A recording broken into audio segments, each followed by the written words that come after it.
Assalamualaikum warahmatullahi wabarakatuh.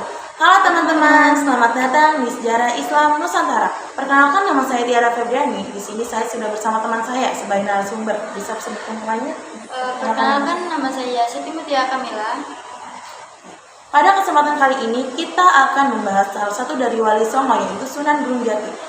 Sunan Gunung Jati itu, beliau bukan hanya seorang ulama, beliau juga seorang pemimpin sekaligus pendakwah yang sangat berpengaruh di tanah Jawa, khususnya di daerah Cirebon. Oke, langsung saja kita mulai ya, Mbak Muti. Kira-kira siapa sih Sunan Gunung Jati itu, dan apa yang membuat dia itu beda dari sunan-sunan yang lain, wali yang lain? Apa keistimewaannya? Sunan Gunung Jati ini adalah salah satu sunan yang sembilan yang biasa kita sebut adalah Sunan Wali Songo. Nama asli beliau adalah Syekh Syarif Hidayatullah. Nah, beliau itu lengkap sekali ya. Bukan hanya seorang pendakwah, melainkan seorang pemimpin juga nih.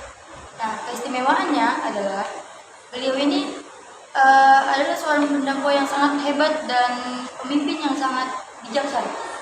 Karena di dalam dakwahnya ini beliau itu tidak memaksa masyarakatnya untuk memasuki agama Islam, melainkan secara toleransi dan damai. Jadi Sunan Gunung Jati itu berdakwahnya itu dengan cara yang damai. Nah, saya dengar latar belakang dari Sunan Gunung Jati itu cukup menarik ya. Kira-kira apa sih yang membuat latar belakang dari keluarga Sunan Gunung Jati itu menarik? Menarik sekali menurut kita ya. Soalnya ayahnya itu berasal dari Arab.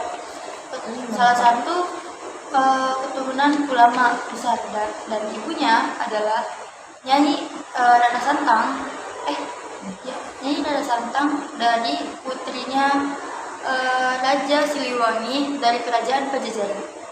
Oh, jadi Sunan Gunung Jati itu, beliau itu ayahnya itu adalah dari bangsa Arab ya, keturunan dari seorang ulama, sedangkan ibunya itu berarti itu adalah seorang putri raja. Ya, cukup menarik ya. Sekali.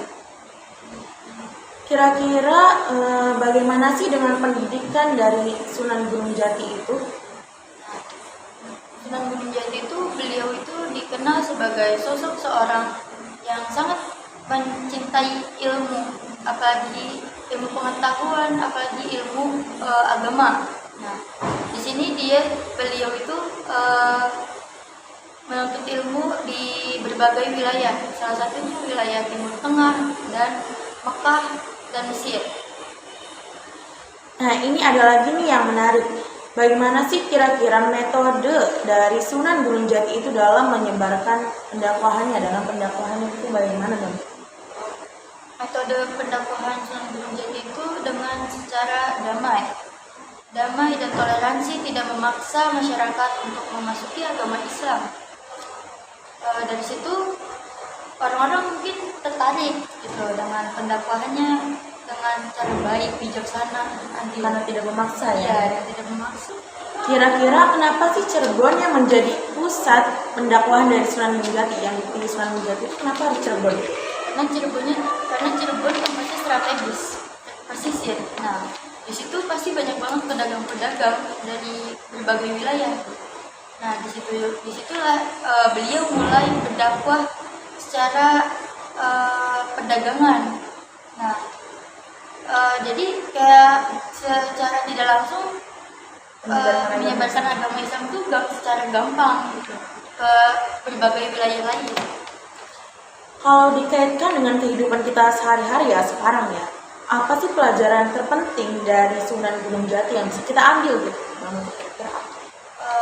Mungkin dari akhlaknya dan kebaikannya Dan rasa kepeduliannya secara sesama manusia gitu. Ada tidak sih warisan dari Sunan Gunung Jati yang masih ada sampai sekarang dan kita bisa mengunjungi itu? Kira-kira ada tidak, Mbak? Ada.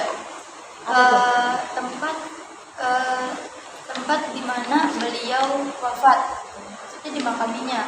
Nah, di makaminya itu adalah di kota Cirebon.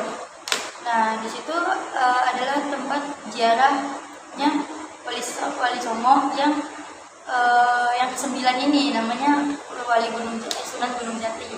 Jadi ada tempat sejarah juga yang bisa kita kunjungi ya sampai sekarang, yaitu makam dari Sunan Gunung Jati.